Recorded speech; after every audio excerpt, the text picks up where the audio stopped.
Preparei uma apresentação aqui bem breve. O Ailton pediu que fosse bem breve mesmo. Então,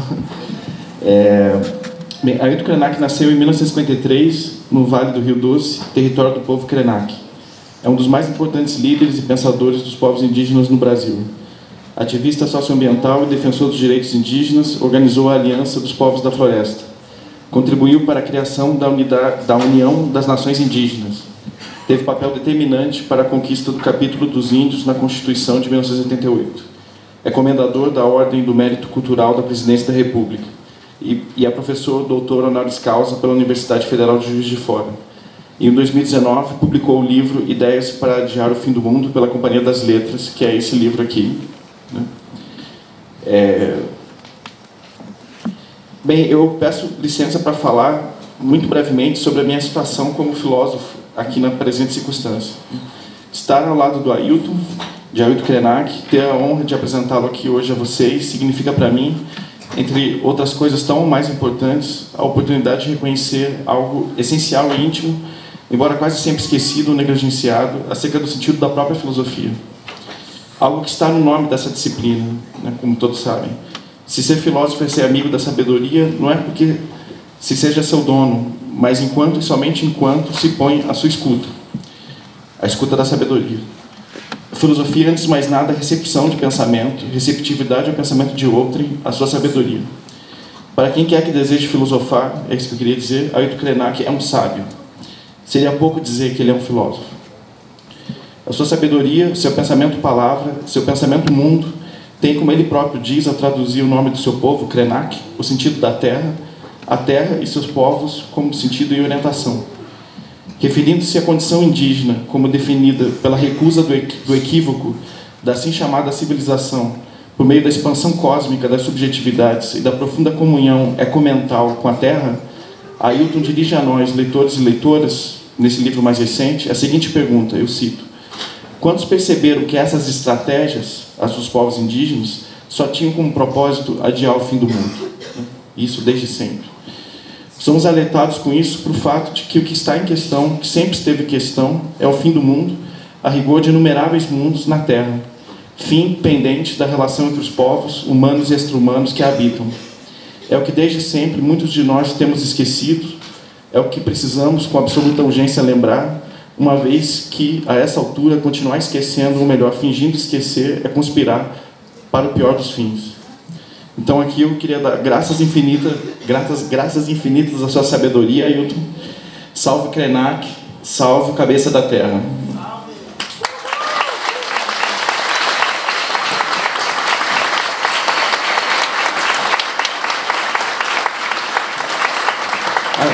Esqueci uma coisa que o Ailton pediu para eu falar, eu contei para ele, que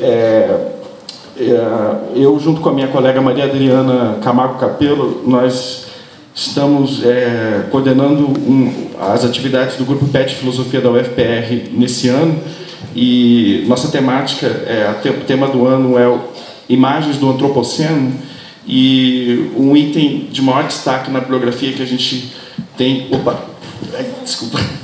que a gente tem trabalhado é justamente o Ideias para Adiar o Fim do Mundo, né? Que eu acho que foi, sem dúvida nenhuma, a principal coisa, o principal livro que a gente leu, e, enfim, é isso.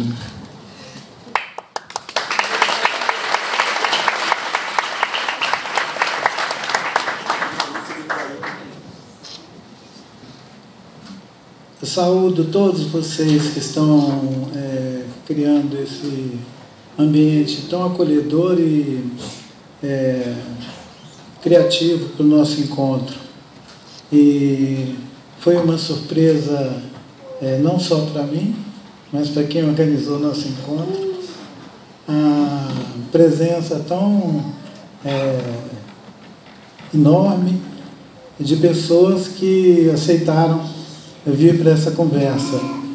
Quero cumprimentar os parentes que estão presentes aqui, Caingangue, Guarani, os outros povos que eu não ainda identifiquei também, saudando eles, e cumprimentar alguns amigos meus daqui, que eu não vejo há muito tempo e que eu sei que estão nos encontrando agora. Então eu cumprimento a vocês, cumprimento toda essa comunidade que nos constituímos agora que a gente está junto. Então nós somos uma comunidade. É uma honra e um privilégio estar com essa audiência tão especial para a gente conversar um pouco sobre literatura. E a literatura é arte. E a arte é a nossa salvação. É um mantra. A literatura é arte. E a arte é a nossa salvação. Entendendo que a arte não é só literatura. É muito, muito mais. Esse nosso encontro aqui é arte. Só a transcendência e o sentido amplo da vida é que motiva as pessoas a querer ser comunidade. Então nós nos constituímos agora numa comunidade que está disposta ao diálogo. E isso é tão maravilhoso. Quem dera que a gente contagiasse o máximo de outras pessoas com essa mesma disposição para o diálogo. Quando eu reuni as 3 conferências que estão nesse livrinho, Ideias para Adiar o Fim do Mundo, eu estava movido por um sentimento de que a gente precisava estabelecer uma conversa entre tudo que nós pensamos que éramos e o que estamos prestes a nos tornar. Essa coisa do antropoceno, que o querido Marco introduziu, que tomou esses textos como matéria para debater, e eu agradeço muito essa apresentação tão cheia de significado, da observação que tem sido feita sobre uma ideia que eu não sou o autor. Eu costumo brincar dizendo, eu não escrevo livros, eu falo. E algumas dessas minhas falas viram livros, que é o caso tanto desse livro verde, que agora está variando para aquela cor ali, azul, e eles refletem um pensamento que eu vocalizo de uma imensa constelação de pessoas, de culturas, desses povos que são chamados ainda de os índios. Por alguma razão, a minha biografia me constituiu nesse sujeito coletivo que consegue vocalizar, assim como o nosso querido chefe Raoni, o sentimento do nosso povo.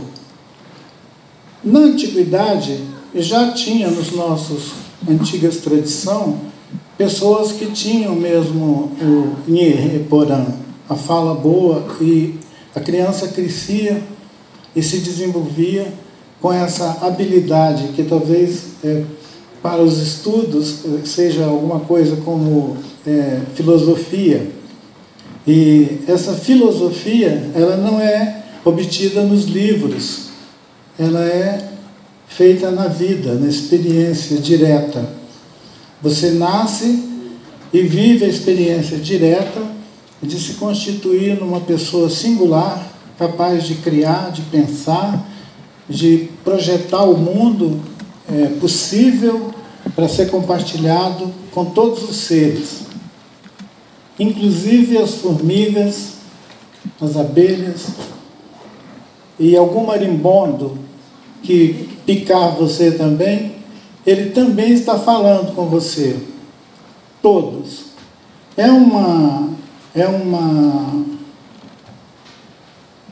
filosofias, vamos chamar assim, que atravessa os nossos diferentes códigos de tradição, seja dos nossos parentes Guarani, Caingangue, Xoclém, Chavante, Imbiá, os Nhandeva, os Guarani, o povo do Raoni, os Caiapó, os Yanomami, essa constelação de gente que foi durante muito tempo simplesmente plasmada nessa condição invisível de os índios, é uma humanidade complexa que não escreve, não produz livros, mas transmite de geração em geração tudo o que uma certa humanidade desenvolveu como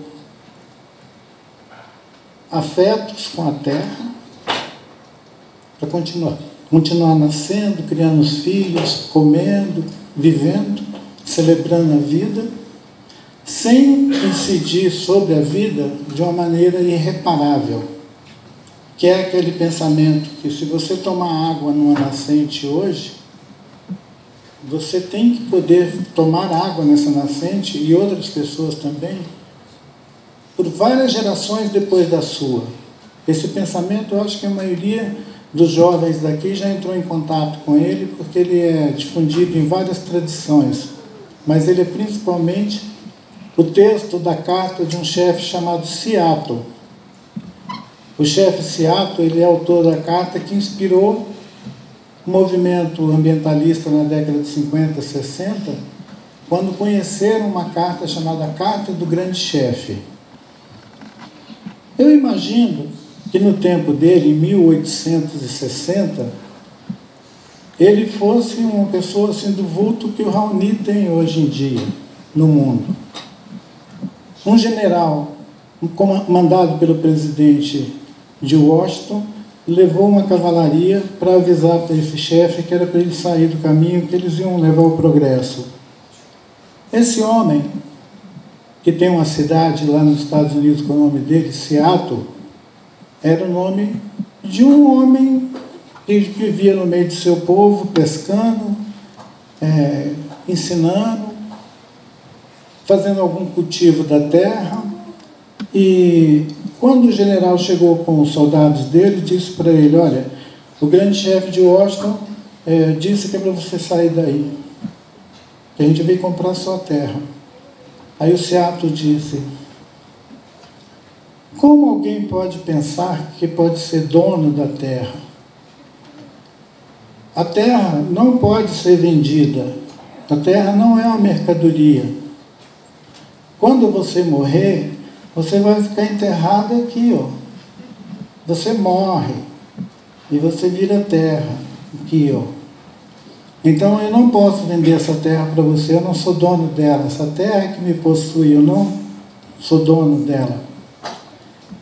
Essa resposta é a Carta do Grande Chefe, é um poema muito grande, vocês podem achar ele.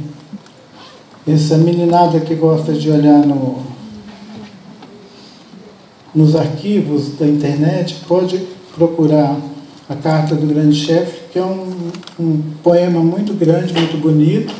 E ele termina dizendo para o general, dizendo: se a gente de toda maneira não puder evitar que vocês tomem essa terra, ensine os seus filhos a pisar com cuidado na terra.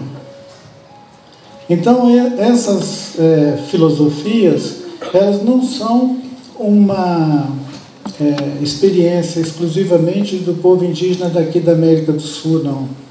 Esse índio estava nos Estados Unidos, onde é hoje o estado de Washington, e ele não sabia da existência dessa floresta aqui embaixo, a Mata Atlântica e tudo. Eles não tinham certeza se existiam essas florestas aqui embaixo.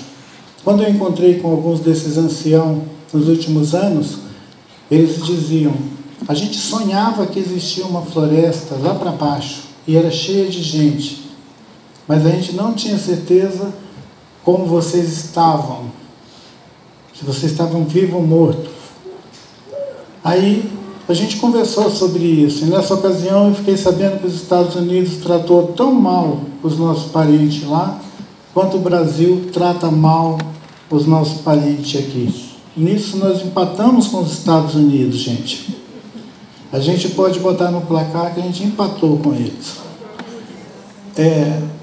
Então, nós estamos diante desse paradigma civilizatório que nos botou todo na canoa, balançou a canoa, apavorou a gente e agora deixam a gente como se estivesse sem remo,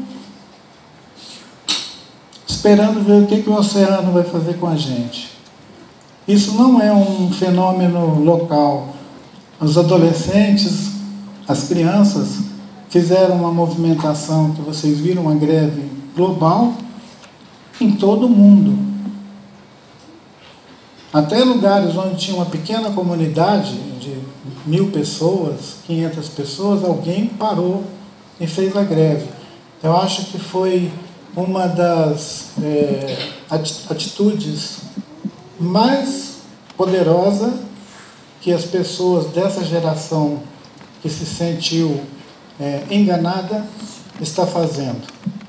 Eles têm que continuar fazendo. Tomara que eles tenham disposição, coragem e sejam respeitados na presença que eles fazem em vários lugares e que continuem, porque decididamente um olhar sobre o nosso tempo mostra que todo o nosso repertório de governar o mundo faliu. O repertório de governar o mundo. Nós estamos repetindo e errando. E tem coisa que nós estamos repetindo agora que aconteceu há 100 anos atrás. Deu errado. Então nós estamos ficando sem memória. O nosso querido amigo Davi Copenau Yanomami, ele publicou um livro que eu acho que é fundamental, que é A Queda do Céu, onde ele diz que nós precisamos alertar as pessoas, porque as pessoas, eles não lembram de nada. Aí ele disse, é por isso que eles escrevem livros. Eles escrevem livros porque o pensamento dele está cheio de esquecimento. O pensamento de alguém está cheio de esquecimento. Essa imagem que o Davi Yanomami mostra para a gente é o que está acontecendo com essa nossa geração de adultos do mundo.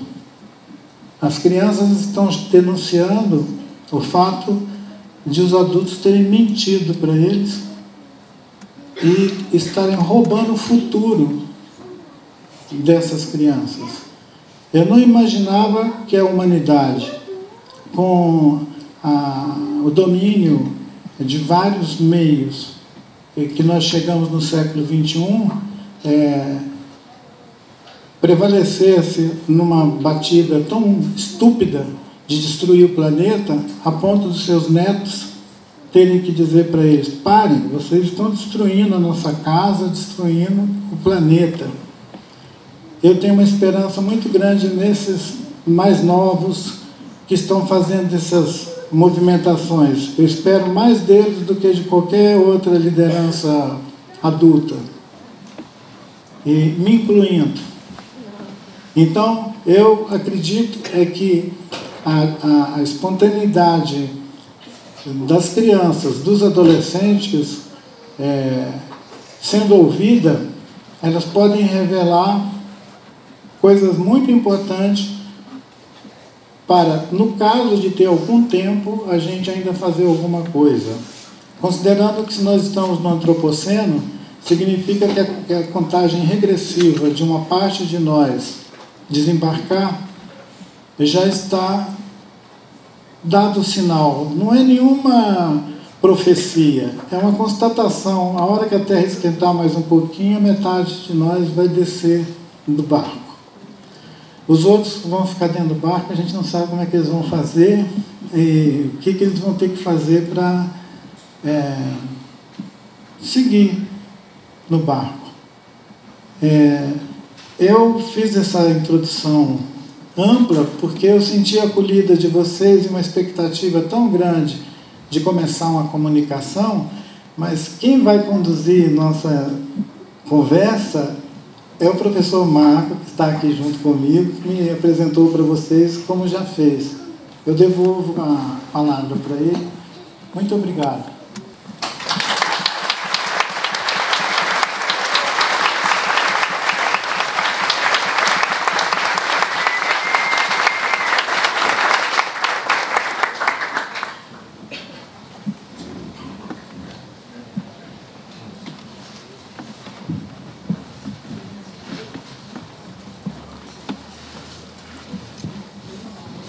Eu abri para você.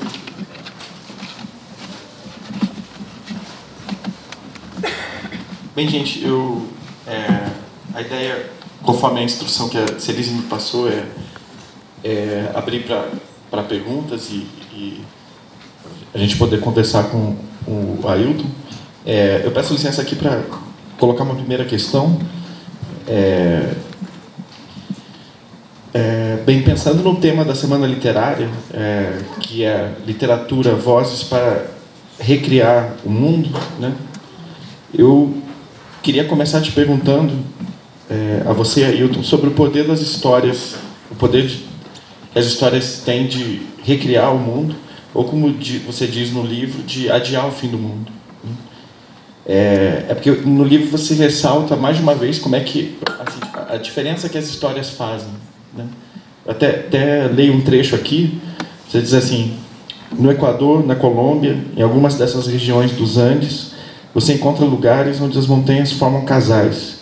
Tem mãe, pai, filho, tem uma família de montanhas que troca afeto, faz trocas. E as pessoas que vivem nesses vales fazem festas para essas montanhas, dão comida, dão presentes, ganham presentes das montanhas. Por que essas narrativas não nos entusiasmam?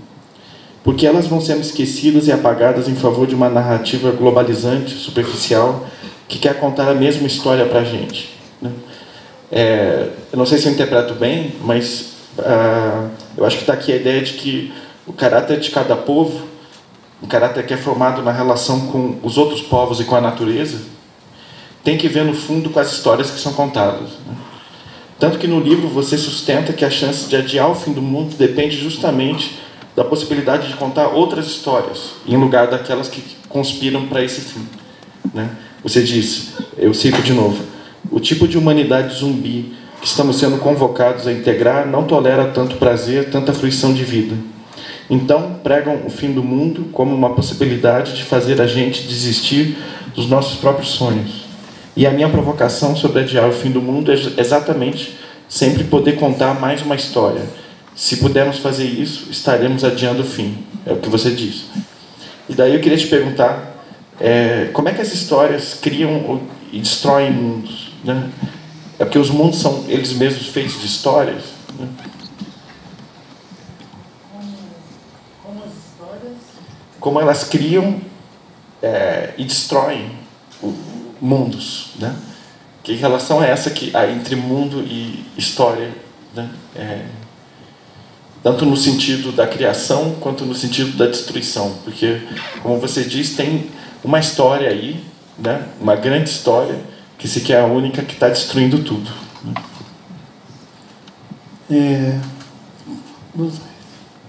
Tem um episódio, um fragmento assim, de um mito. Disso que acabou sendo distinguido como mito.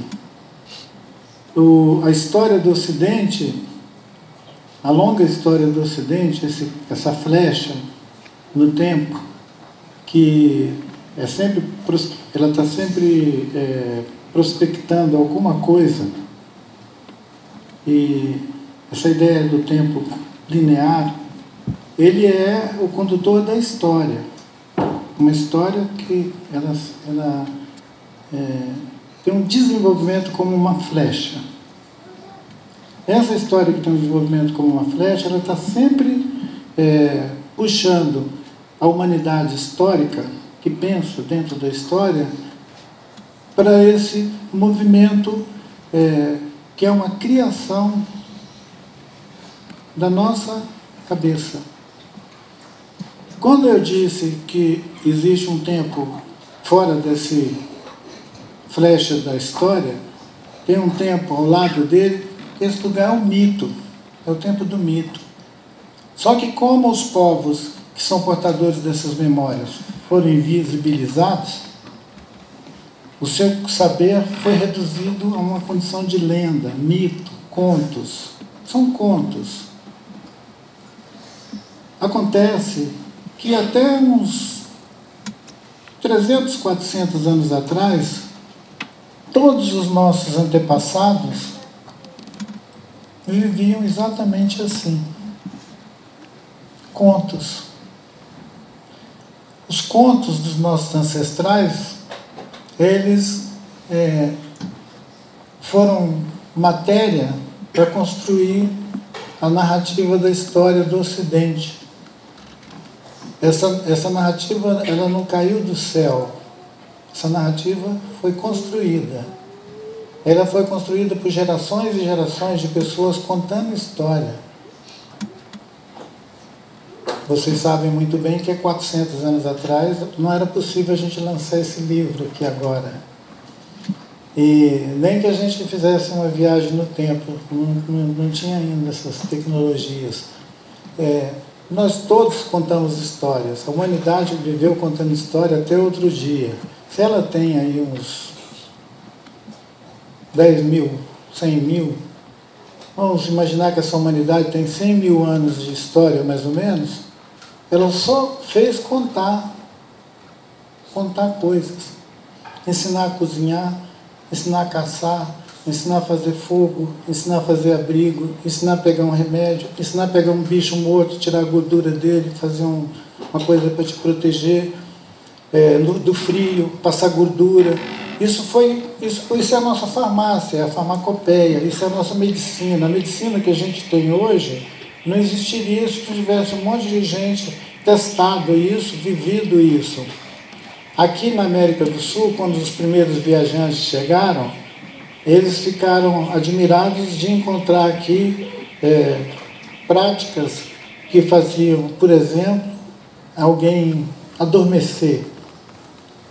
Daí vem a anestesia.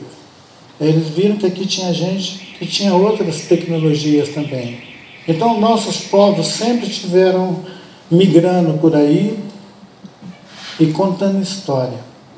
Foi contando história que nós inventamos esse mundo todo, esse mundo vasto. Não foi de outra maneira.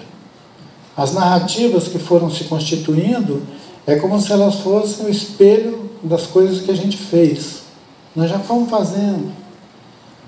Então, um fragmento dessa história que eu ia contar para vocês do povo ticuna, é um mito, desses que correm paralelo a essa grande história. Aí esse mito diz que quando a humanidade estava ainda se constituindo, formando, começando a existir as pessoas, tinha dois irmãozinhos. E os dois irmãozinhos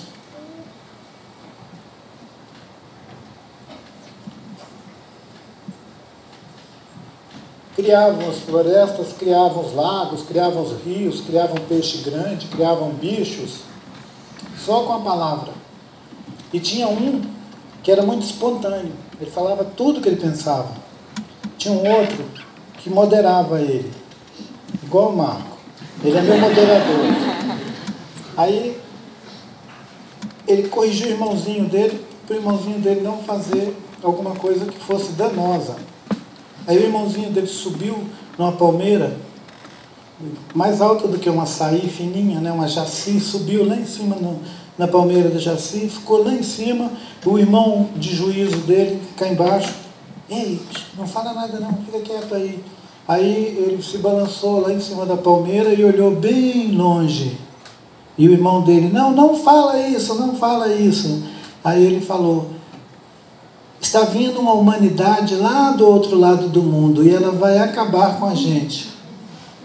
o irmão dele já tinha falado com ele, não fala isso, não fala isso.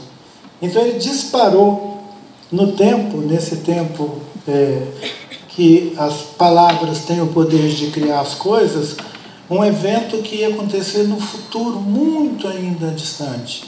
É claro que no tempo do mito, ele não corre junto com a cronologia da história. Não é 2300, 1500, ano 2000.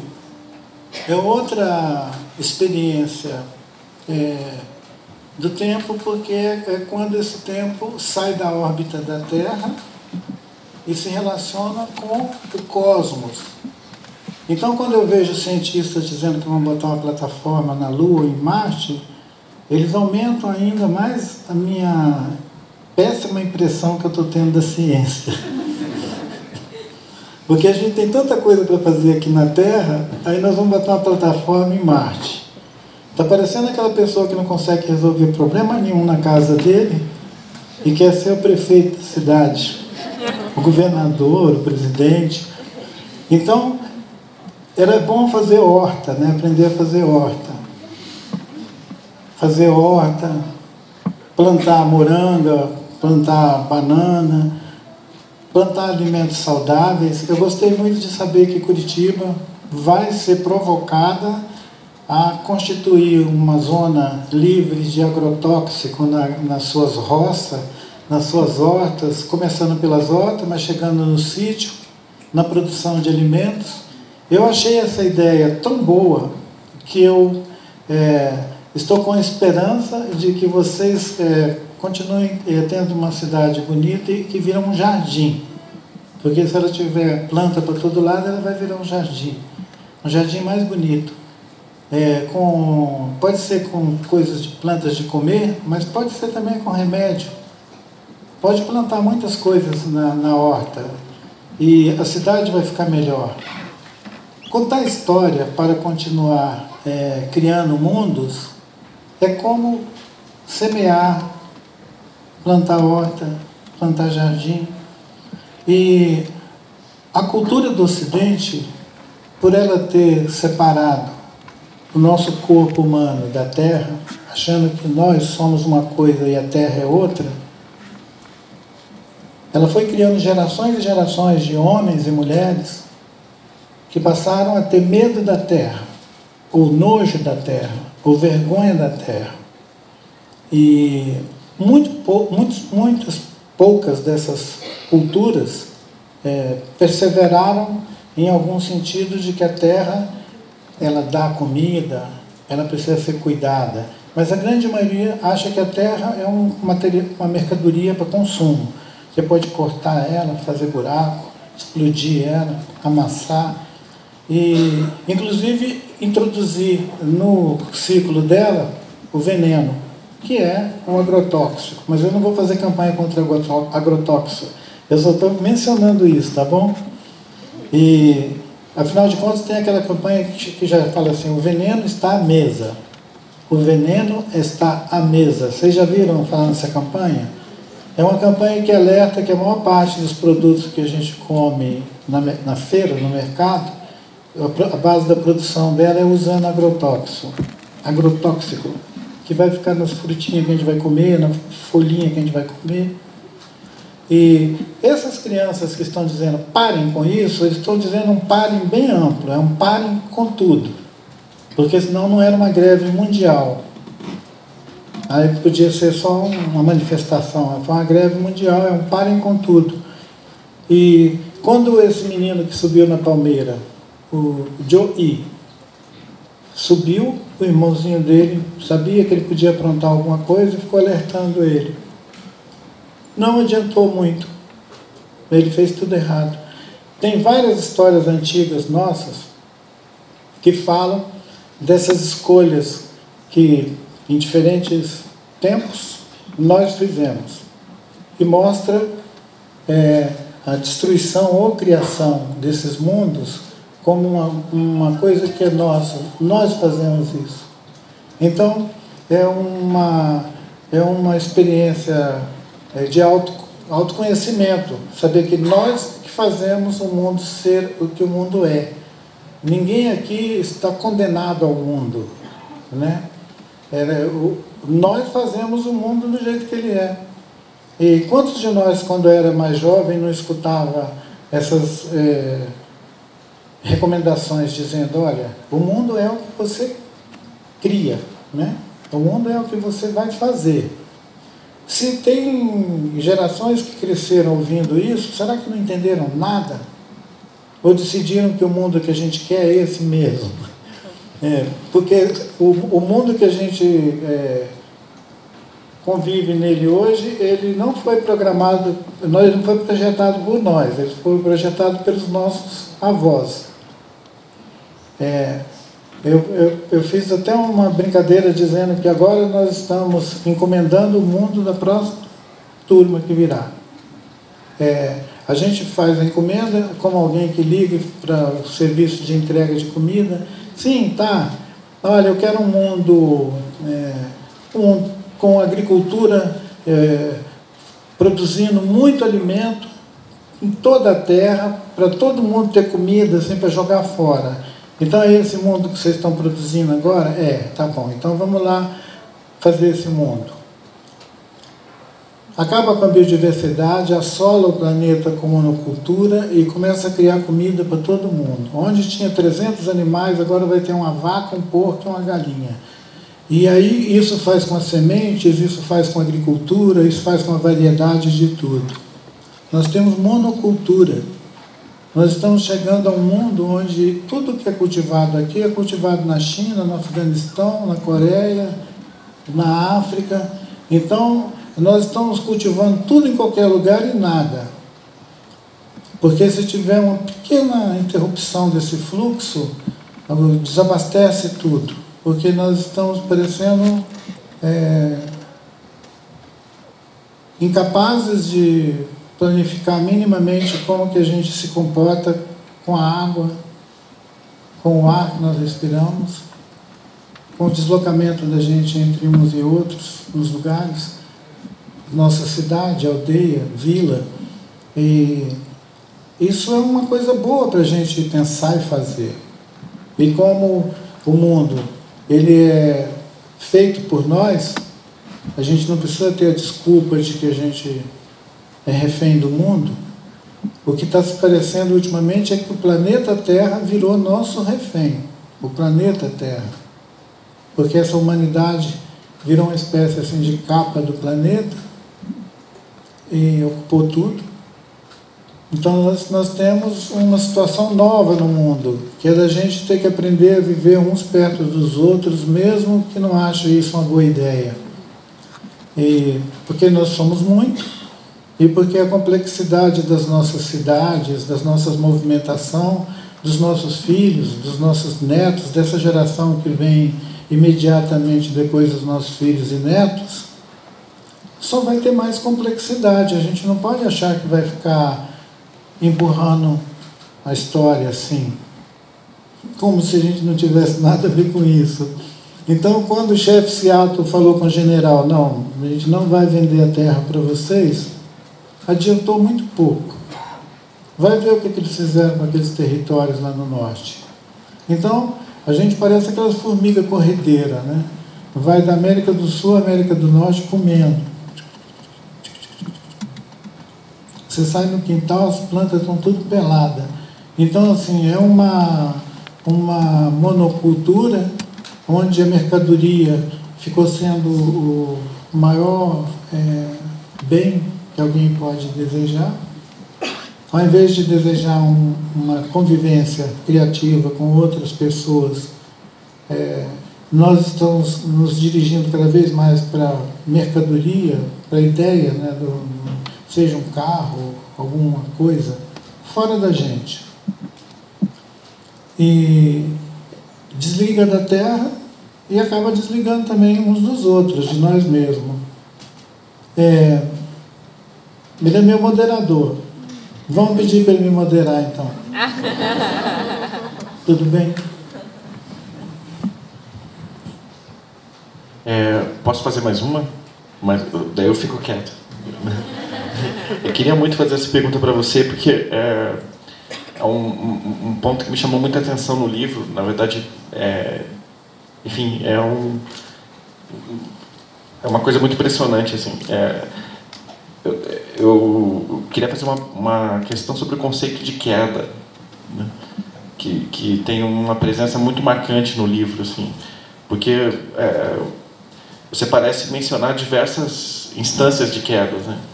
Tem a queda como derrocada da civilização, né?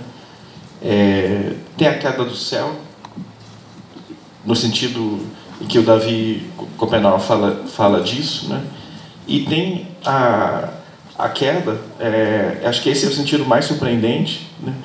Que é a queda, não sei se eu entendi bem, mas como a situação básica de tudo aquilo que vive, de todos os viventes, a queda como a essência da vida, assim, não a queda do céu, mas a queda no céu, né? Porque você pergunta, por exemplo, quem disse que a gente não pode cair? Quem disse que a gente já não caiu? Né? Você diz, nós estamos sempre caindo, né? E o que a gente pode fazer em meio a essa queda inevitável é projetar paraquedas, você diz. E os paraquedas são fabricados no sonho, né? E aí me ocorreu assim a questão sobre como é que o sonho controla ou contorna a gravidade, né? Assim, enfim, não sei se é uma questão, se ela faz sentido ou não, mas...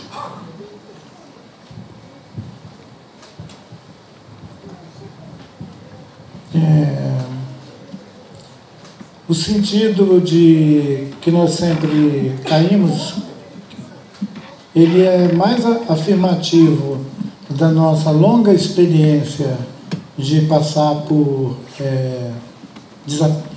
decepção, né? Por não ser capaz de cumprir um ciclo, mas não como indivíduo, é como humanidade, como coletivo. E a ideia de que nós sempre caímos, ela é uma memória sobre a nossa história, a história antiga dos povos. Em todas as tradições antigas, a ideia de queda, ela funda a narrativa. A narrativa ela se funda com um evento de queda. Foi citado aqui a queda do céu, o título do livro do Copenau e Yanomami, aquela queda do céu na narrativa Yanomami não é um evento único. Essa terra que a gente anda em cima dela é um céu que já caiu. Então a gente anda aqui na terra em cima de um céu que caiu. O evento que criou a queda daquele primeiro céu é um evento lá no tempo do mito, né? Num tempo que não contamos, não tem como você contar ele, relacionando ele com eventos dessa história grande, né, longa história. E nesse evento cai no céu e fica esse que está sobre a nossa cabeça. Os Yanomami afirmam que esse que está sobre a nossa cabeça está na iminência de despencar, porque nós estamos de novo caindo, cai de um céu para o outro, aquele céu vira terra, aí cai em outro. E em algumas tradições, fecharam uma turma boa de leitura que está aqui, sabe que em algumas tradições essa terra que nós convivemos nela, ela já foi teve outras constituição diferente dessa, separar continente, tudo. Então, nós todos compartilhamos a mesma memória de queda, todos. Pessoal na África, na Índia, na China, em todo lugar, o princípio, não me considerem especialista, tá? Mas eu vou usar um termo como se nós dois estivéssemos batendo papo de, digamos, discutindo epistemologias. Pois bem, o fundamento, a ontologia de quem pensa o Ocidente tem uma origem. O lugar de onde se origina o pensamento que eu me filio a ele tem outra origem. É por isso que eu consigo ver o Ocidente de fora. Quando o astronauta olhou do céu e disse pela primeira vez: olha, a Terra é azul, só foi possível porque ele estava voando, estava no céu, num outro céu distinto desse aqui que já caiu, né? E o sonho é uma mesma dimensão da observação do astronauta vendo a Terra azul. Ele foge à gravidade da Terra, mas ele não foge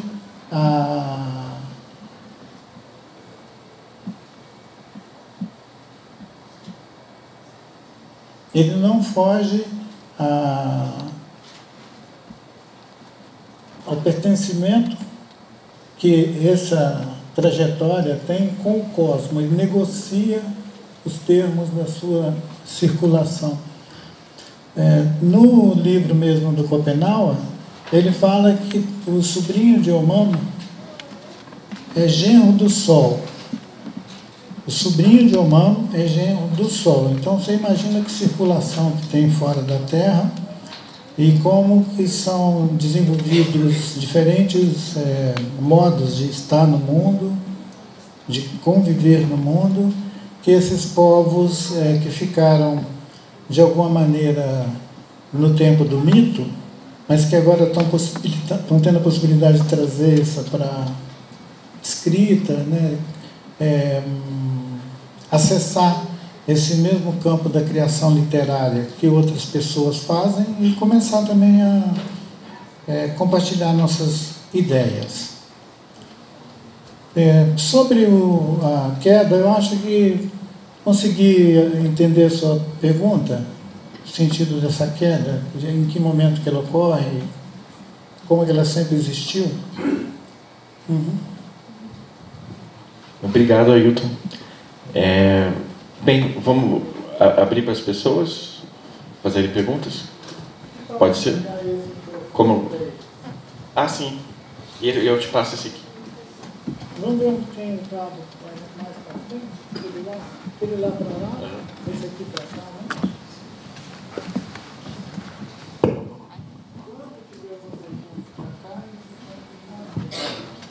né?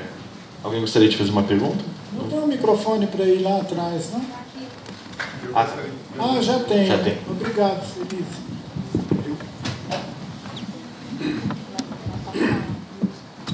Boa noite, Ailton.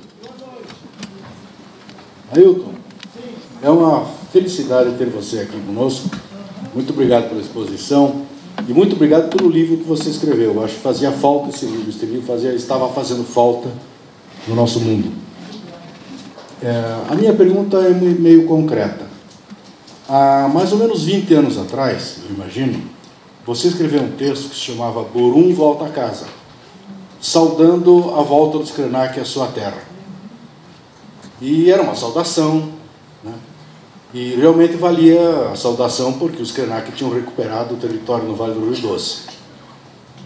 E por desgraça dessa vida, um crime em Mariana vem destruir o Rio Doce e praticamente destruir a possibilidade dos Krenak terem continuarem o seu processo de desenvolvimento ali dentro da terra Krenak. Eu queria que você comentasse um pouco isso, dizendo que desgraça aos Krenak que são presos, trocados de área, conseguem com uma luta imensa voltar para a sua área e a mineração, mais uma vez, destrói a terra Krenak no Vale do Rio Doce. Como você descreveria hoje, já que você escreveu Borum Volta a Casa, como se diria hoje a casa destruída dos Krenak?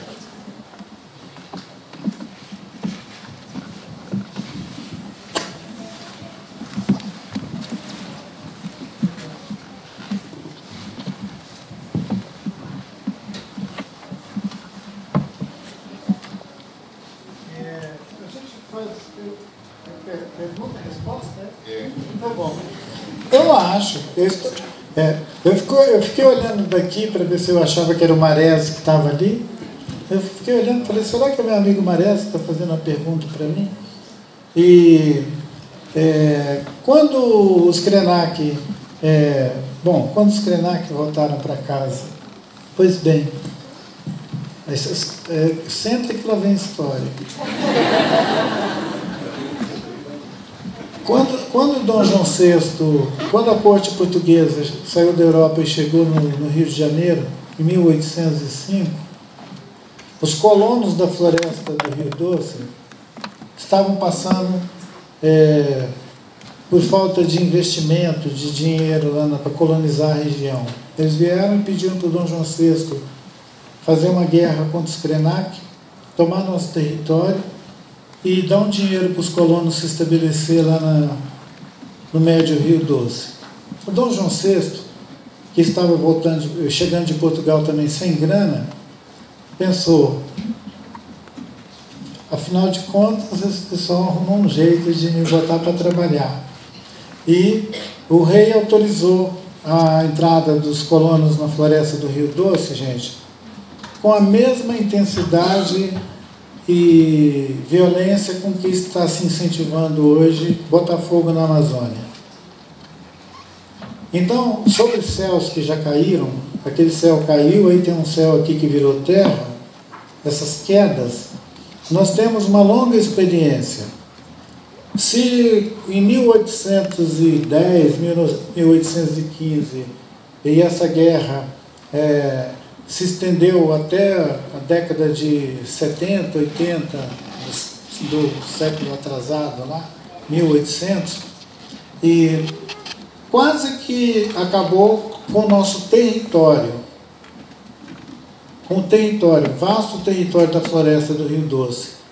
Quando virou o século XX, a gente era tão pouco, a gente estava parecendo o que aconteceu com os Chetai, com os outros parentes que foram reduzidos a algumas famílias, e o governo aproveitou que a gente estava reduzido a algumas famílias e criou uma pequena reserva na margem esquerda do Rio Doce, onde nós ficamos confinados nos últimos 100 anos. Então, esse negócio de céu cair, confinamento, a gente é acostumado, e guerra também. 1805 foi uma guerra declarada pela coroa portuguesa contra os botocudos, que é o povo Krenak. Nós sobrevivemos no século XVIII, século XIX. No século XX, nós tivemos que enfrentar a industrialização do médio Rio Doce, porque quando entrou a siderurgia, quando entrou a indústria de celulose e a mineração, a extração mineral na terra do Carlos Drummond de Andrade, em Itabira. Tem uns poemas do Drummond sobre isso. Eu acho que o Drummond viveu a vida inteira falando disso. A obra do Drummond é: olha o que estão fazendo com a minha casa. A nossa casa Krenak, que já vinha sofrendo todo esse assédio, estrada de ferro, mineração, siderurgia, e a Vale do Rio Doce é uma corporação que governa a extensão toda do Rio Doce, ela é determinante para a ocupação daquela região há 70 anos. Quer dizer, quando eu nasci, a Vale já estava lá, já pensou? Porque eu vou fazer 66, a Vale já fez 70, quando ela mudou de nome. Ela decidiu que ela não ia ser mais Vale do Rio Doce, ia ser só Vale. Mas eis que alguma coisa deu errado. E a barragem de Mariana derramou em cima de um rio e se estendeu por 650 quilômetros, uma lama que nenhum de vocês quer ver. Plasmou a bacia do rio com aquele material. Todos os ribeirinhos ficaram sem acesso à água nos últimos 3 anos, vai fazer 4. E os pesquisadores analisaram a qualidade da água e dizem, olha, gente, menos de 30 anos não dá, tá? Essa coisa, chuvas, ciclos, recomposição florestal, mata ciliar, toda destruída, então tsunami, vai ter que arrumar tudo de novo. Mais uma queda de céu. Então, essa coleção de quedas de céu, que essas comunidades que vivem juntos, compartilham visões do mundo, contam histórias e seguem vivendo, sobrevivendo a todos esses ataques, significa que as narrativas, as histórias, elas são capazes de criar mundos, criar mesmo mundos. Não é só uma ficção. Não é só uma ficção. E eu fiz um comentário dizendo que eu não escrevo livros, né? Eu não escrevo. Encontros como esse resultam de uma experiência tão rica que vocês me fazem pensar em coisas que ainda estão ocultas para mim, mas que eu vou entendendo sobre nós, sobre a nossa diversidade, sobre como nós juntamos gente de tão diferentes lugares do mundo, né? Aqui nesse lugar da América do Sul, como que a gente se constituiu numa experiência social tão plural, tão complexa, que nós devemos ter muito orgulho dela e ser capaz de dar conta dela, e não renegar essa formação complexa que a gente se constituiu e querer tratar isso como uma coisa que é um prejuízo, um defeito.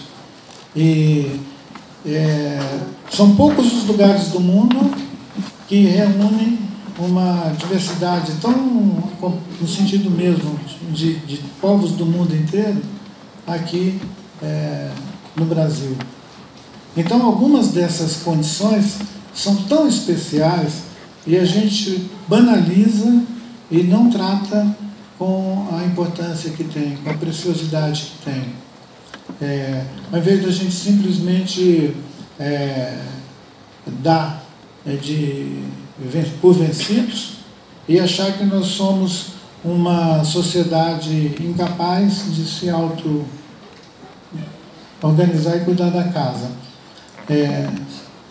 Hoje nós somos 136 famílias vivendo dentro de uma reserva. Nem todo mundo sabe o que é 1 hectare, 10 hectares, mas é uma reserva de 4.000 hectares. É indecente imaginar a perspectiva de uma comunidade no âmbito de uma área que podia ser uma fazenda, né? A gente sabe que está cheio de gente por aí que 4.000 hectares ele nem começa um plantio porque é pouco, né? Você vai cultivar 100.000 hectares, 30.000 hectares, 20.000 hectares. A gente sabe disso, a escala de agricultura e de outras atividades de monocultura. Quem vai plantar eucalipto em 4.000 hectares? Não dá para nada, é um sítio. Mas eu vejo extensões de eucalipto ocupando áreas de 100.000 hectares por aí afora. Se vocês olharem bem, vocês vão ver que tem aproximadamente 1 milhão de hectares de monocultivo de eucalipto. Que disciplina que a gente tem? Quando a gente fala que a mineradora é desregulada e faz esses crimes, nós somos também, de alguma maneira, omissos e deixamos no cotidiano uma sequência de erros que vão se acumulando até virar um acidente grave. Despertar para o sentido de cidadania é bom para tosse e melhora a coluna. Então a gente tem que fazer isso, é um exercício.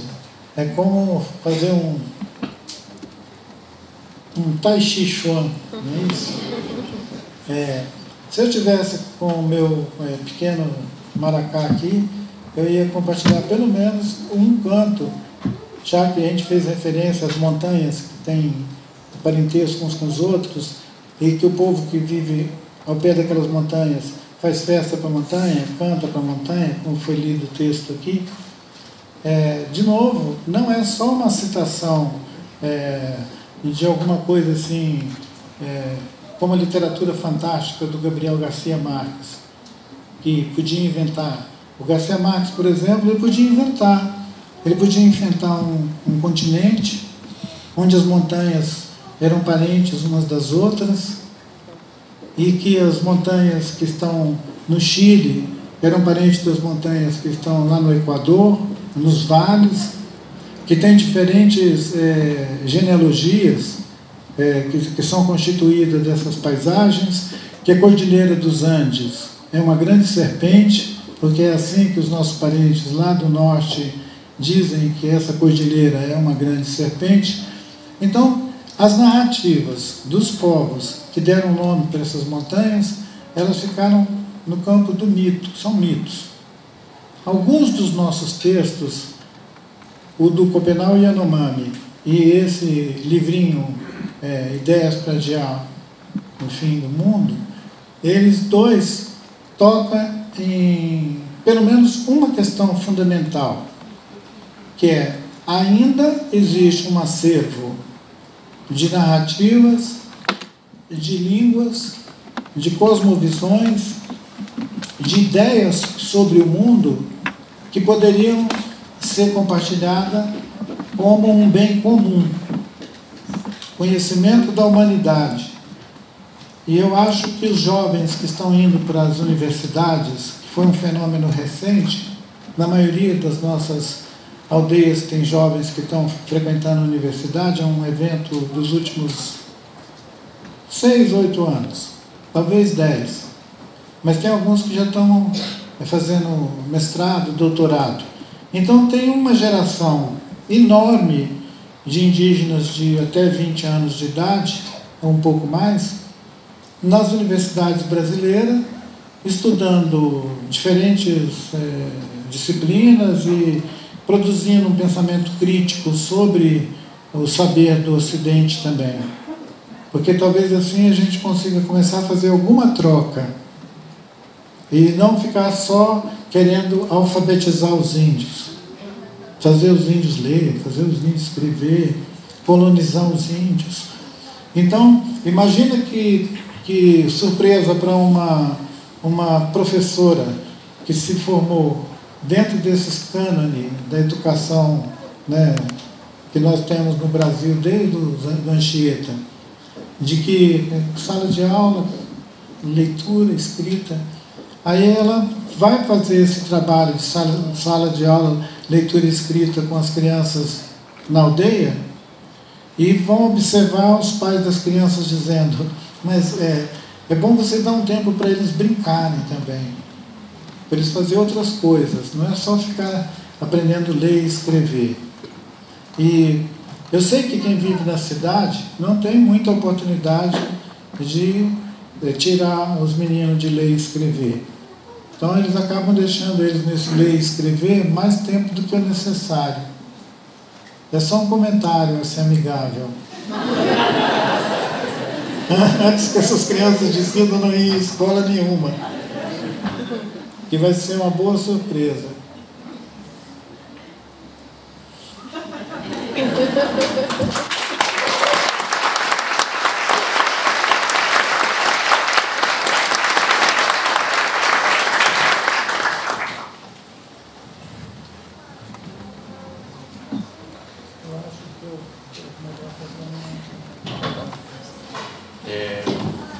Eu consultei aqui o Ailton. Vamos proceder assim, fazer uma rodada de perguntas, digamos de 3 perguntas a cada vez.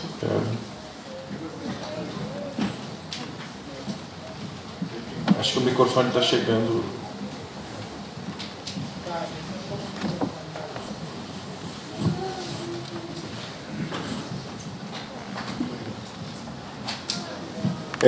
Ayrton, amigo Ayrton, nós estivemos já junto em Faxinal do Céu, com a Celina também, e sempre quando você chega, milagres acontecem, que nós estamos aqui graças a Celina, graças a você, e essa acomodação mais íntima e respeituosa nos possibilitou escutá-lo, que é a grande meta nossa que você veio, graças a Deus. Nós fizemos uma caminhada sábado passado e foi solicitado o seu nome, não sei se entraram em contato para você participar sobre ecologia, mas da minha parte eu tinha te referendado para você vir fazer parte e fazer uma palestra para a gente também sábado passado. Mas o que eu quero lembrar aqui, que eu morava em Rondônia e trabalhava com teus textos nas escolas públicas. E quando não, no Faxinal eu ouvi ao vivo, e você fez a abertura daquele evento cultural em Faxinal do Céu. E quando acabou eu fui perguntar para você, e isso eu estou falando para nós todos aqui, porque isso fez a diferença na minha vida. Eu fui perguntar: Ayrton, o que posso fazer pelos indígenas? E você falou: Hamilton, os indígenas estão aí, os parentes estão aí. Vai lá e pergunta para eles. Eles não estão longe, eles não estão em Marte, eles não deixaram de existir. Os parentes estão aí. Cara, aquilo foi tão simples, mas ao mesmo tempo tão profundo. Quer dizer, eu já tinha estado em Rondônia, a gente já tinha tido contatos, a igreja tinha feito um trabalho, o CIMI estava fazendo, mas o contato mesmo com o povo indígena, né, eu não tinha, assim, era uma coisa muito tonta a minha pergunta, mas eu creio que é de muitos de nós. E hoje a gente está aqui em Curitiba com muitos parentes de vocês com problemas sérios, com a saúde indígena, acampado, mais de 80 pessoas que vira e mexe, eles estão lá, são 80 pessoas com todas as problemáticas de comida, de intempérie, e a gente se uniu a esse povo. Assim, nas dificuldades, graças a Deus, o povo, todos nós, né, nos unimos. E cada vez que a gente conhece mais os caciques aqui, ó, gente, nós temos mais ou menos umas 5 aldeias aqui bem perto, e não custaria para nós irmos lá e aprendermos, porque cada vez que a gente vai, a gente aprende. E o que a gente está vendo é que precisa cada vez mais dessa união entre o povo da cidade e o povo originário. Nós precisamos, e nós não podemos deixar acontecer o que a gente viu acontecer em várias aldeias, né, serem queimadas, serem expulsas, ou então a Amazônia ser queimada. Então a minha pergunta, mais que pergunta, é de fazer esse relato e convocar, você falasse isso, convocasse a gente para participar, que às vezes precisa mais braços daqui da cidade, unido, o tal do ninguém solta a mão de ninguém. E o Brasil está precisando demais de tudo isso.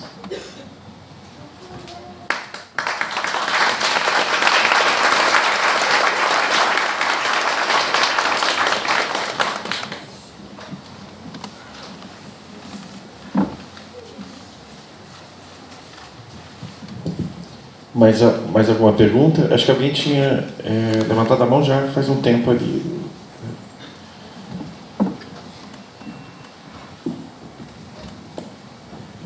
Boa noite, Ayrton. Boa noite, Marco.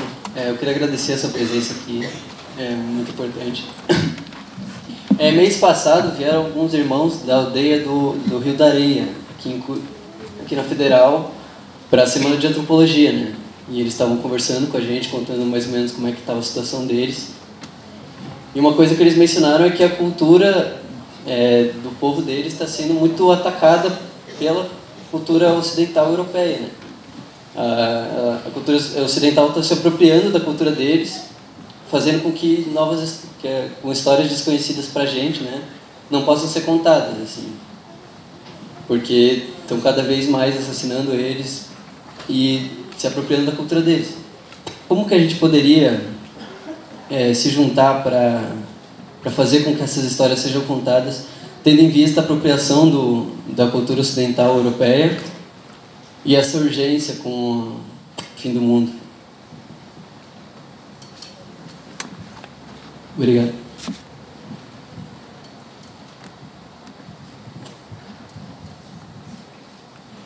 Aqui, eu acho que fica mais fácil. Esse aqui.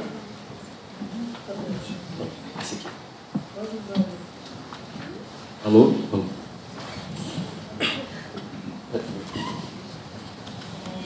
Boa noite, Ail. A gente está num grupo aqui de acadêmicos universitários aqui da Universidade Federal do Paraná. E alguns de nós acompanham o grupo do Debate Literal Indígena. E pegando um pouco da sua fala, que você falou, que é recente, essa vinda dos indígenas para estudar para cá. Eu tenho 22 anos. E a gente ficou muito tocado com o que você falou. E a gente queria que você ressaltasse um pouco mais de como que foi sua trajetória acadêmica e como a gente pode cada vez mais se reafirmar dentro da universidade.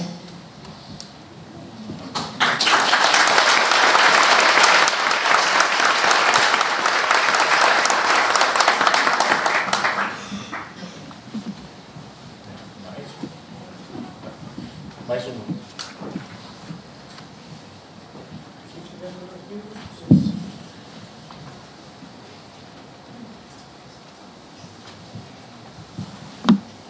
Boa noite, Ailton.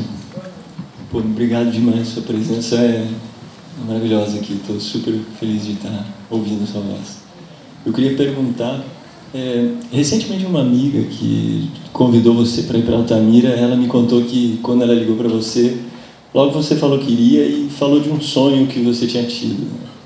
Depois eu estava vendo o seu livro, você fala da instituição do sonho como algo como uma prática para se orientar na vida, e você... Achei muito, muito interessante essa abordagem do sonho. É logo depois da parte do livro que o professor Marco falou. Por outro lado, daí quando eu fui ouvir ali o Copenhague falando do Napé, em relação dele com o sonho, ele só é capaz de sonhar sobre si próprio. Tem tudo a ver com aquilo que você falou sobre esquecimento. Eu queria ouvir você falar mais sobre o que é essa prática do sonho, da instituição do sonho, de como que você considera e como que vocês aprendem isso, como que vocês lidam com isso, como que vocês cultivam isso dentro da cultura. Obrigado.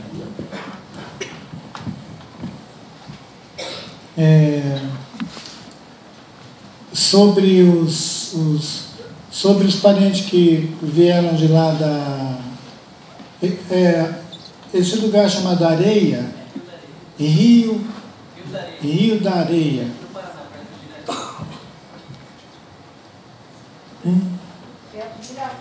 Perto de Irati. E eles estão dizendo de uma realidade que não é só da agora.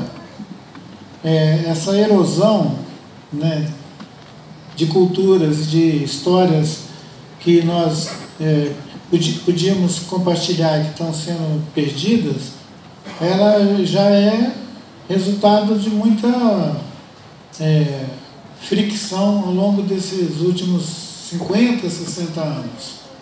E essa geração que está reclamando, sentindo essa perda, deve incluir, inclusive, a perda da língua materna. Porque quando a língua materna deixa de ser principal veículo de contar história dentro de casa, ensinar os filhos e tudo, uma parte também do conhecimento fica perdido. E essa ostensiva presença, me desculpem, não se ofendam, das igrejas evangélicas nas aldeias, ela está sendo uma coisa tão danosa para a cultura, porque a primeira coisa que o pregador diz é que tudo que está ali está errado. Aí ele quer imprimir uma narrativa totalmente abstrata, que não tem nada a ver com a vida daquelas pessoas, para que as pessoas viverem aquela vida. Então, talvez algum de vocês tenham visto um filme do Luiz Bolognese muito interessante, que chama Ex-Pajé. É um filme muito bom, que tem o título de Ex-Pajé, e que conta a história de uma missão numa terra indígena, em que a missão põe tanto aspecto negativo nas práticas da cultura daquele povo, que acaba botando uma igreja dentro da aldeia, uma igreja de culto dominical, essa coisa assim. Aí os índios começam a ir nos cultos dominical, mas eles não entendem nada que está acontecendo ali. Aí eles vão e ficam lá pensando que é uma festa, que é uma distribuição, sei lá, de suco. E me lembra muito a primeira missa do Brasil também. O pessoal sentado, olhando a missa. Então, ao longo de 400, 500 anos, se repete essa ostensiva negação de que existe uma cultura ali, que tem um modo de existir ali, que ali tem uma ética, tem uma estética, tem uma visão de mundo, e que você chega e veste uma capa nela, empurra ela para lá e manda ela ir fazer alguma coisa, numa igreja ou alguma coisa assim. Então, essa ofensiva fundamentalista evangélica em cima dos territórios indígenas, ele está duro de roer. Mas, como já sabemos que vários céus caem, depois cai outro, nós vamos, junto com eles, junto com esse pessoal lá do Rio da Areia, a aldeia deles é lá, eles vão continuar valorizando a própria identidade e cultura, como já aconteceu ao longo da nossa história toda. No final do ano passado, eu estava em Portugal a convite da universidade de lá. Eu não fico indo toda hora em Portugal não, tá, pessoal? Porque senão alguém pode ficar induzido a pensar assim, agora que o Ailton está publicando esses livros dele, ele vai viajar o mundo inteiro. Não tenho a menor expectativa disso. Mas com os portugueses eu tinha que resolver esse assunto.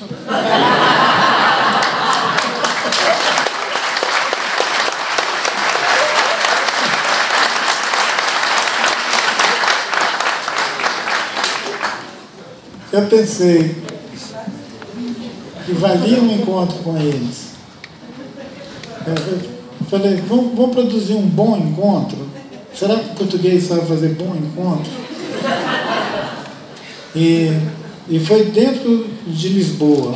Foi num lugar maravilhoso igual esse aqui, que é um teatro lá chamado Maria Matos, que é tão cuidado, tão cheio de adornos quanto esse aqui. E é o Teatro Maria Matos. É aquele teatrão muito bonito.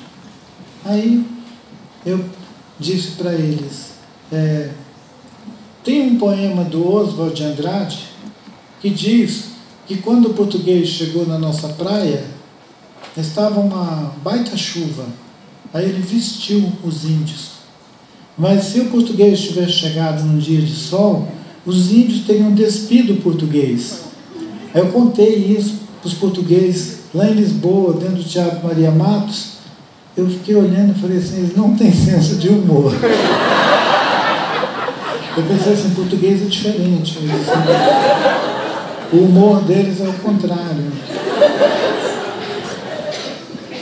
E aí eu fiquei pensando, primeira vez que eu estou encontrando com eles, aí já vou logo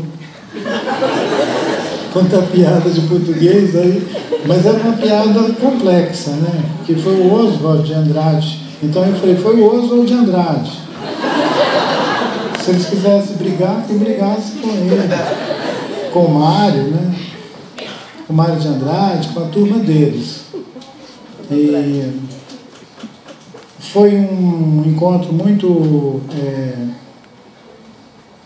bom, foi um encontro muito amigável. E o jornalista me perguntou, Krenak, você está sabendo das eleições no Brasil? Eu falei, eu vim de lá semana passada. Aconteceu alguma desgraça? Aí eles viraram para mim, como o povo indígena vai sobreviver agora a essa nova situação política do Brasil? Eu olhei para ele e falei, qual a novidade? Aí ele falou, eu falei, olha, tem 500 anos que tem alguém fazendo cara feia para nós. A questão é o seguinte, eu estou preocupado com os brasileiros, como eles vão se virar, porque os índios já estão treinados. De tanto caicel, de guerra de Dom João VI. Olha, modéstia à parte, não é todo mundo que tem um império declarando guerra contra ele, né? Quando o Dom João VI veio para cá, a coroa veio para cá e o Brasil virou império português ou não? Ou o Brasil, quando o Dom João VI estava aqui, continua sendo colônia?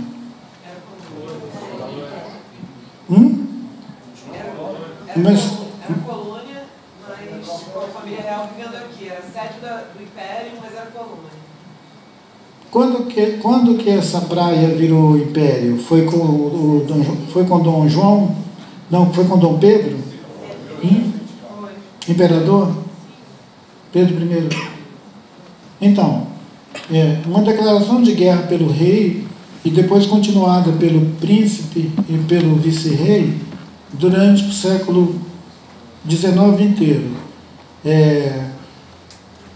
Nosso povo sobreviveu a todas essas agressões em condição de muita desvantagem, mas isso criou no meio do nosso povo, não é só Krenak, o povo indígena tem aquilo que vocês chamam de resiliência. A gente enverga, mas não quebra. Então nós vamos seguir vivo, com certeza, porque senão eu não estava aqui nesse encontro maravilhoso com vocês, que dá coragem e confiança para a gente continuar criando um mundo melhor, criando um mundo. E atuando de maneira crítica nesse que nós já estamos comendo pelas beiradas, os oceanos, as florestas, as montanhas. Eu estou vivendo com a minha família, os meninos, menino e o pessoal mais velho, daqui até na praça, do corpo do rio que levou a lama, tem uma cerca de 19 quilômetros que o Ministério Público obrigou a Vale a esticar na beira do rio para nem gente, nem bicho ir lá na água. Então a gente não pode ir na água do Uatu, esse rio que a gente canta para ele, como canta para as montanhas e tudo. E agora, quando a gente quer cantar para o Uatu, a gente tem que ficar olhando o Uatu, ele está refém da Vale lá, do outro lado, a gente canta para ele, do lado de cá, olhando ele. Não pode botar a mão nele e ficar lá perto. Então, esse tipo de separação entre o pensamento desses não humanos, dessa vasta humanidade que separou os não humanos, que deixou essa gente seguindo essa linha do mito, são eles que cantam para o rio, conversam com a montanha. É essa humanidade que eu acredito que a gente pode convocar, essa humanidade, convocar para a gente ter mais relação com a terra que nós nascemos e vivemos, né? E não ficar essa alienação que é uma perda enorme da nossa identidade, da nossa alteridade, em favor de uma massificação totalmente inócua, né, que não produz nada. Sobre essa geração que está interagindo com o campo do conhecimento das universidades, das instituições de ensino superior, que habilita, né, o saber no mundo do Ocidente, a minha trajetória foi tão acidentada, digamos assim, que eu só me alfabetizei para produzir um texto escrito depois de 19 anos. E eu acredito que eu só tive confiança de dizer que eu escrevo bem depois dos 20 anos. Isso foi uma salvaguarda para mim, porque como eu não estava nem lendo e nem escrevendo, eu estava pensando. E pensando, observando o mundo, apreciando os eventos das interculturalidades todas, e ao invés de estar seguindo alguma coisa que me levasse no sentido de uma formação acadêmica. Eu não tive trajetória acadêmica no sentido da minha formação e me engajei num projeto da Universidade Federal de Juiz de Fora na década passada e ajudei a criar um curso.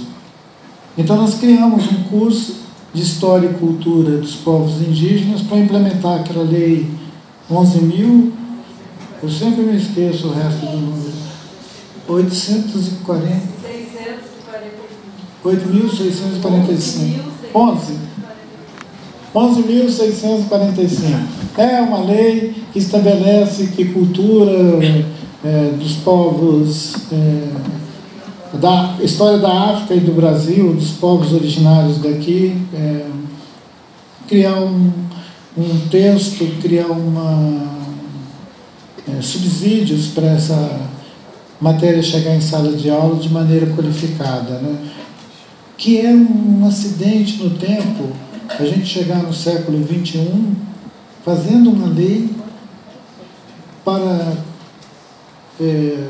promover alguma interação entre sala de aula, educação, literatura, literatura didática, livros didáticos, livros de história, geografia, fazendo uma espécie de revisão de toda a nossa bibliografia para dizer para as pessoas que os povos que vieram da África e os originários daqui continuam vivos. Estão no meio de todo mundo, mas continuam também invisíveis. Que é uma revelação, no mínimo, é uma revelação assustadora. Nós chegamos à conclusão de que uma parte significativa de nós, do nosso corpo social, é invisível. Né? Que bom que está começando a acontecer pelo menos algumas faíscas entre um campo e o outro, e esse campo exclusivo da mentalidade do Ocidente, essa mentalidade racional, que racionaliza, que contabiliza, que faz tudo direitinho. Eu fiquei pensando, as pessoas vão tomar esses textos dessas conferências minhas como um ensaio, como alguma coisa assim que eu pretendesse me engajar no campo da literatura. Não tem nada a ver com isso. São 3 confrontos com a ideia de que era necessário um dia sair uma caravela de lá da Espanha e Portugal e vir aqui iluminar essa banda do mundo.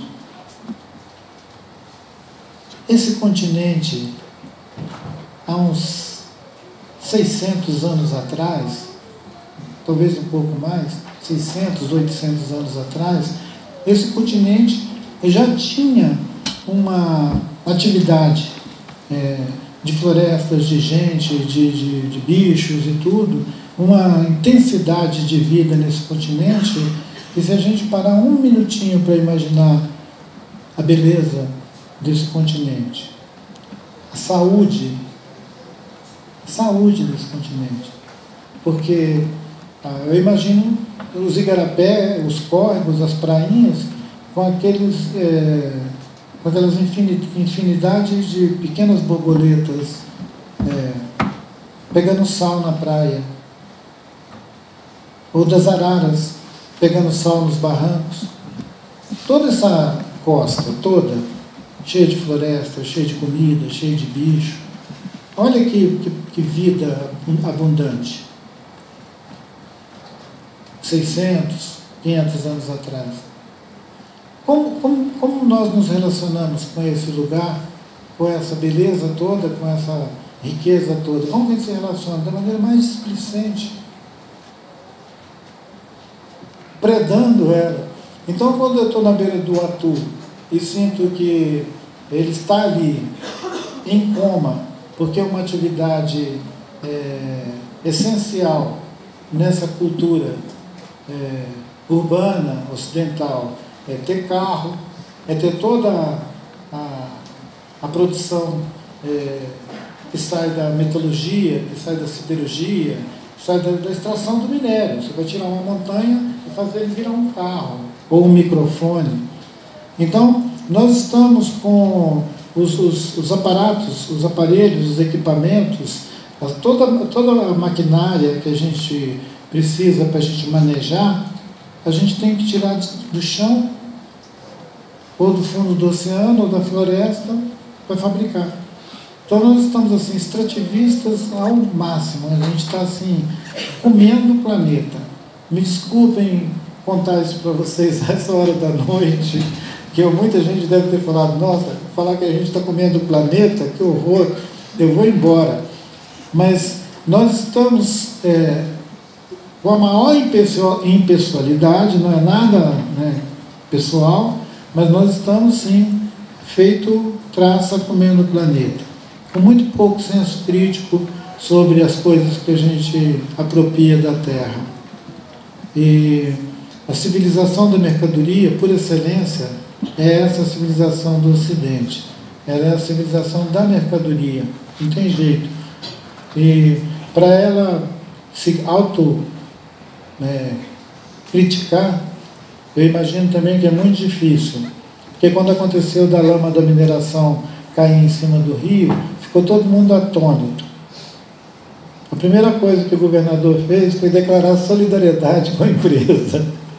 Tinha um monte de gente morrida na lama, estava uma maior tragédia, ele pega, eu quero manifestar minha solidariedade com a empresa.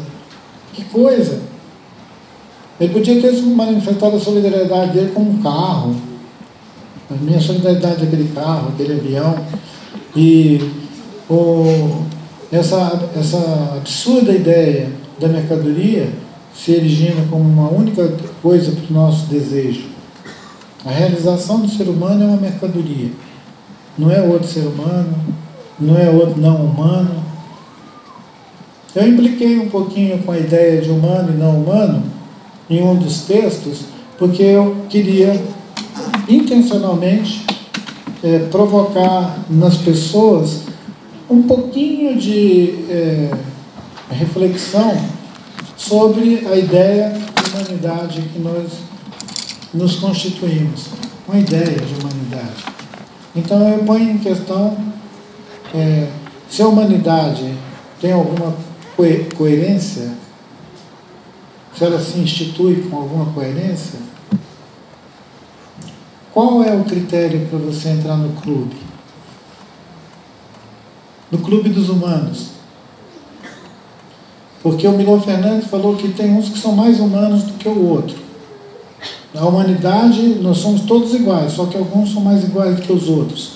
Então, se nós somos uma humanidade, como nós decidimos isso e qual é o critério para a gente aceitar gente dentro da humanidade ou botar gente para fora? Porque nós temos pelo menos uns 70% dessa gente espalhada pelo planeta que estão vivendo condições não humanas. Não tem direito a nada. Então, se nós que estamos falando somos parte da humanidade, o que aconteceu com todos os outros pedaços de nós? Como é que faz para eles fazerem parte? Então, nós também nos acostumamos com a ideia de que a humanidade eletiva é essa humanidade que sai da Europa e vai colonizar os outros povos, que vai civilizar os outros povos. E no caso da América, vieram declaradamente para catequizar os povos originários daqui, os índios. Era para catequizar. Que eram reis católicos. E os reis falaram, vai lá e catequiza com a gente. Então, eles vieram para cá movidos por essa ideia, independente do que eles fizeram no caminho, se foi tiro ou espada, o que aconteceu no caminho não importa, mas a narrativa já avançou lá na frente e está dizendo o que estava na cabeça deles era levar a civilização para esse lugar, essa gente. Pois bem, a civilização chegou aqui. Está tudo espalhado por aí, a civilização. Esse impulso de levar iluminação aos outros é de uma prepotência que chega a ser imoral. Né? É mais ou menos como os Estados Unidos dizer que vai levar a democracia para a Síria. Ele vai lá, bombardeia a Síria e leva a democracia para a Síria. E depois manda as corporações americanas ir lá reconstruir a Síria. Então, nós estamos assistindo no plano local uma corporação que destruiu um rio e que agora encheu a margem do rio de empreiteiras para recuperar o rio. Também a gente nunca teve tanta empreiteira trabalhando na nossa região. Talvez elas tenham saído de lá da transposição de São Francisco para ir lá para o Rio Doce.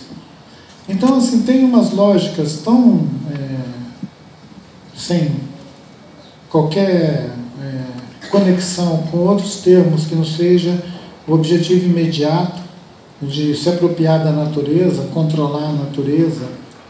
E é o divórcio que o pensamento do Ocidente escolheu há muito tempo, lá no tempo do mito, construir essa história longa e se considerar como um vetor da história, né? Os ocidentais acham que eles são vetores da história e os outros povos são só espectadores da história. Tem lendas, tem contos.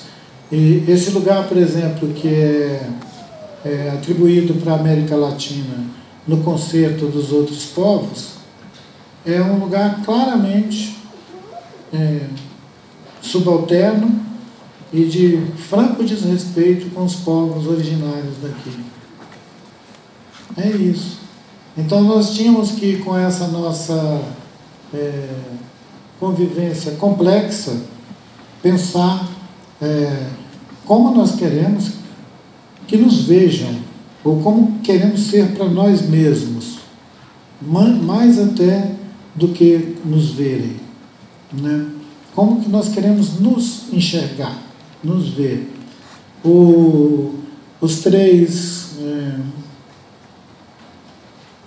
As três falas se relacionam com o sonho na medida que tem do sonho da Terra, e esse é a humanidade que pensamos ser.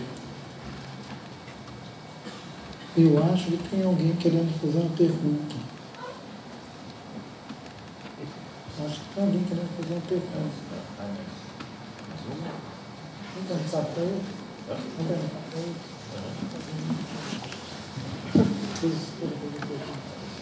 Mais questões?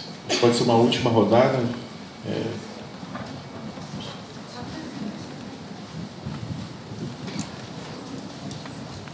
Olá, boa noite a todos. Boa noite, Hilton. Meu nome é Leandro Luiz.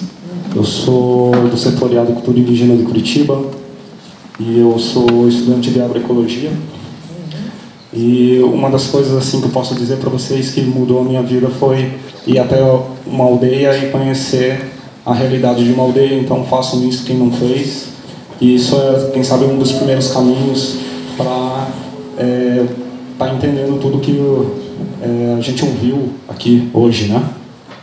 Mas a questão, ou a pergunta, ou, enfim, vamos jogar um pouco de lenha na fogueira, é a seguinte: como que nós, aqui no Brasil, que destruímos lá um rio com lixo de mineração, que estamos queimando a Amazônia, e que tantas outras questões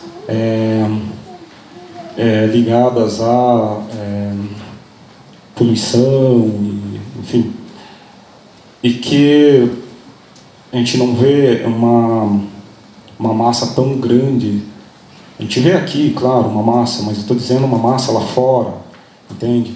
Que saia, que vá às ruas, que se coloque na luta, né, para fazer isso. Eu fico pensando que, e a gente está numa semana, né, literária, está falando sobre literatura, eu fico pensando assim na questão do que aconteceu, né, com a cultura beatnik nos Estados Unidos, quando o povo saiu para conhecer o próprio país, para se reconhecer e tudo mais. E aqui não sei se acontece isso bastante, né, ou se acontece para as pessoas se reconhecerem, para a gente não chegar aqui e falar assim, os índios, eles, não, somos nós, né, somos todos nós, né, para quebrar isso, né. O Vladimir Saflá estava falando esses tempos atrás exatamente para a gente estar quebrando essa coisa e estar entrando na questão das intimidades, né. Então, como fazer isso praticamente, assim, na prática mesmo, né? Eu sei que não é um livro de receita, e você, né, não é um livro de receita, mas o que você poderia estar propondo, né, como prática mesmo? Sei lá, um festival que venha estar trazendo tudo, né? Um festival no Brasil inteiro, começando em algum lugar, né? Temos tantas bandas indígenas, né? Aranduaracuá, Corubô, tantas bandas de rap indígena.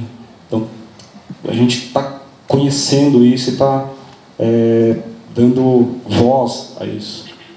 Quem sabe seja essa a questão. Mas, assim, queria que você me falasse, propusesse alguma coisa. Obrigado. Não vou deixar você esperando. Você já ouviu falar de um festival que estava acontecendo agora no mês de setembro, chamado IBE? E o Luban, o IBE, ele é um festival de etnomúsica. Ele foi organizado por uma rede de comunicadores indígenas que tem uma experiência que eles chamam de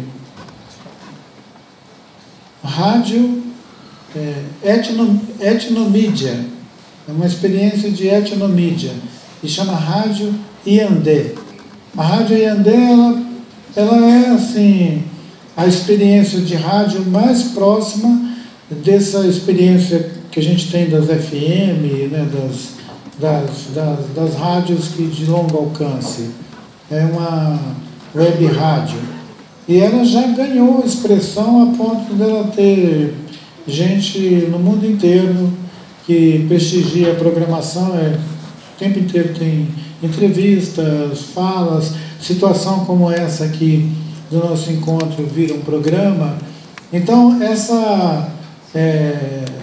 digamos, espalhamento pelas ruas, ele não se dá só com uma passeata ou uma ocupação física do espaço público. Ela se dá em redes de diferentes intensidade, que são as relações afetivas também, são encontros entre pessoas, mas ela já se utiliza de todas essas tecnologias de informação que estão por aí, porque não teria sentido a gente estabelecer um diálogo com essa extensão toda e achar que a gente ia conseguir fazer isso presencial em todos os lugares. Então, esses jovens que estão trabalhando com os festivais, levando música, mostras de cinema, eles têm uma produção, para além desse debate sobre a literatura, eles têm uma produção que já se utiliza de diferentes modalidades, digamos, de audiovisual, de outras artes. E é interessante que eu percebo que é diferente você tematizar esse mesmo encontro nosso em Natal ou Boa Vista, em Roraima. Se a gente tiver um encontro desse em Boa Vista, nós vamos estar imersos num sentimento de que você está num país indígena. Vocês já estiveram em Belém, né, gente? Ou Manaus. Então, tem lugares que você chega, olha para todos os lados, por mais que você finja que não vê, está cheio de gente daqueles rios, do Rio Negro, dos Solimões, estão os Ticunas, Tucano, Santarém-Maué, todo mundo, aquele povo daqueles rios ali em volta de Manaus, porque puxa canoa, vai todo mundo para aquelas beiradas da cidade. O entorno de Manaus é cheio de aldeia indígena.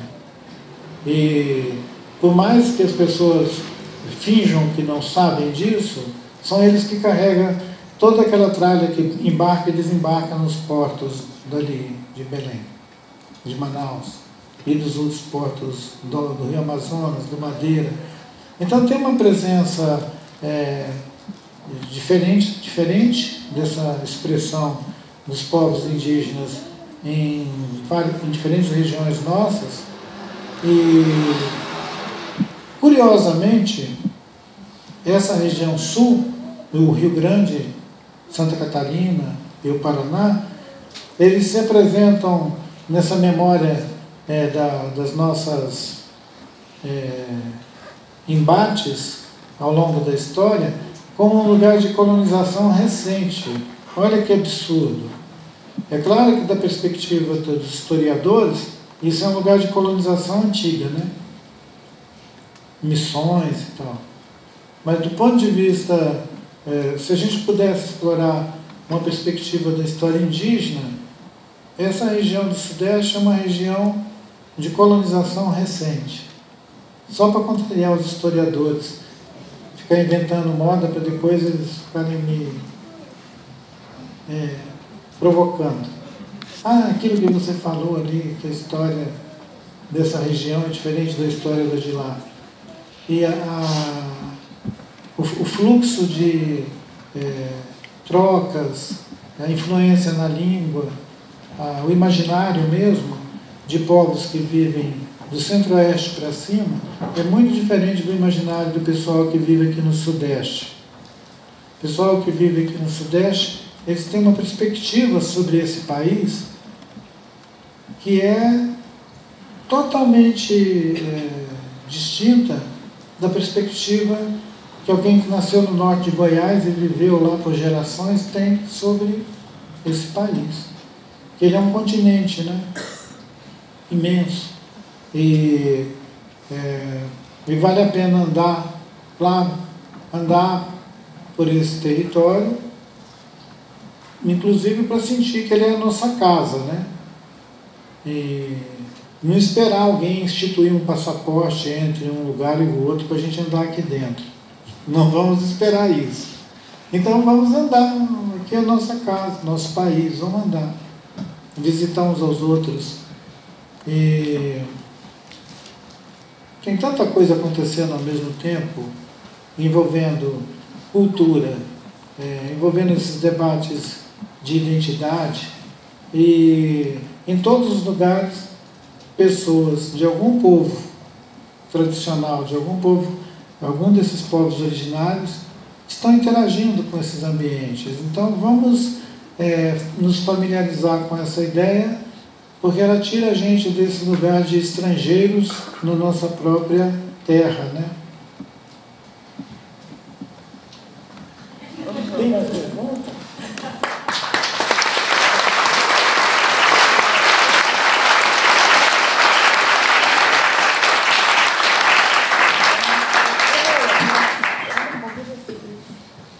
Celise, Nós estamos convidando a Celise, que é a nossa anfitriã, para vir aqui.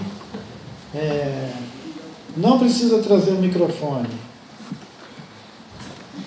Celise, você, por favor, olha que sala bonita, repleta de gente que veio nos encontrar aqui. Obrigado. Tá?